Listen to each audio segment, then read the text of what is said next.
Bonjour à tous. Aujourd'hui, moi, je vais vous présenter quelques trucs de PowerPoint pour rendre votre présentation plus dynamique pour la prochaine fois que vous allez en faire une. Donc, je vais commencer par les formats de la diapositive. Donc, on peut peut-être connaître tout ça. Comment faire une diapositive, c'est assez simple. Donc, on sait tous qu'on peut aller dans Insertion, cliquer sur une nouvelle diapositive, et puis là, vous avez différents formats de contenu que vous pouvez ajouter.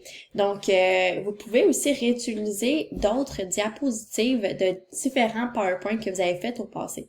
Donc, vous avez seulement à cliquer sur réutiliser des diapositives et ça va vous présenter toutes les PowerPoint que vous avez faites avec les années. Puis, vous pouvez choisir à partir de là une diapositive que vous voulez peut-être réutiliser dans cette présentation-là. Donc, ça peut être un outil très utile et éviter d'aller copier-coller, aller ouvrir un dossier. Fait que ça, c'est assez rapide et c'est super simple à utiliser.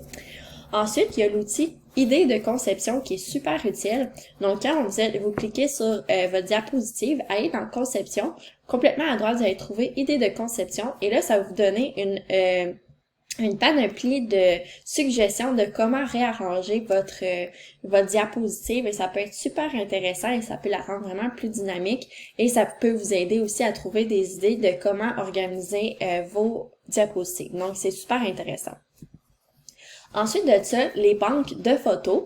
Donc, à la place d'aller chercher vos photos sur Google et là, de chercher les droits d'auteur, ça peut être super long et compliqué, mais PowerPoint vous offre directement sur sa plateforme une banque de photos libre de droit. Donc, vous allez seulement aller dans Insertion encore une fois, cliquer sur Images, puis là, vous avez 4 options d'aller chercher vos images. Donc, vous pouvez utiliser vos propres images avec le navigateur de photos ou à partir de vos fichiers dans Images à partir d'un fichier.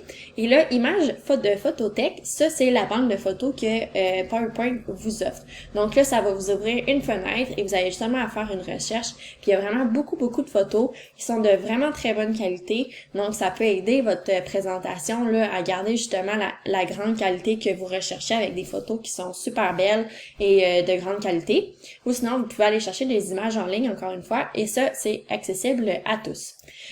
Ensuite, vous pouvez modifier vos images. Donc, si elle est floue ou si vous voulez changer la couleur, mettre un mode artistique, cliquez sur votre image et allez dans Format de l'image. À partir de là, vous pouvez retirer l'arrière-plan, faire des corrections sur la clarté. Est-ce que c'est flou? Est-ce que vous voulez changer de couleur?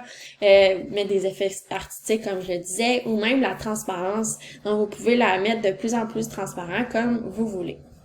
Donc, ça peut être très utile pour rendre un côté créatif là, de vos photos. Ensuite, vous pouvez faire des enregistrements audio et vidéo. Donc, ça peut être intéressant pour certaines présentations. Ça peut être une valeur ajoutée que vous mettez dans vos diapositives. Donc, allez dans Insertion et complètement à droite, vous avez Médias. À partir de là, vous pouvez mettre un enregistrement de l'écran. C'est super intéressant là, si vous voulez montrer quelque chose qui se passe sur une autre plateforme. Ça peut être rapide et fait à partir directement de PowerPoint. Donc, c'est vraiment le fun à utiliser. Encore là, vous pouvez mettre des audios ou des vidéos. Donc, c'est super le fun à utiliser puis vraiment facile. Et encore une fois, vous n'allez pas aller chercher d'autres documents dans vos fichiers pour les mettre à l'intérieur de votre PowerPoint. Ça se fait directement tout dans l'application.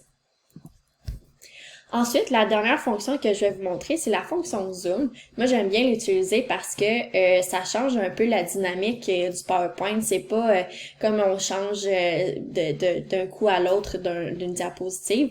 Ça peut être un peu plate à la fin parce que c'est toujours la même chose. Donc, avec l'outil Zoom, ça zoome sur vos prochaines diapositives, puis vous pouvez en avoir plus qu'une sur votre page. Donc, par exemple, ici, j'en ai mis seulement qu'une, mais ça, c'est ma prochaine diapositive.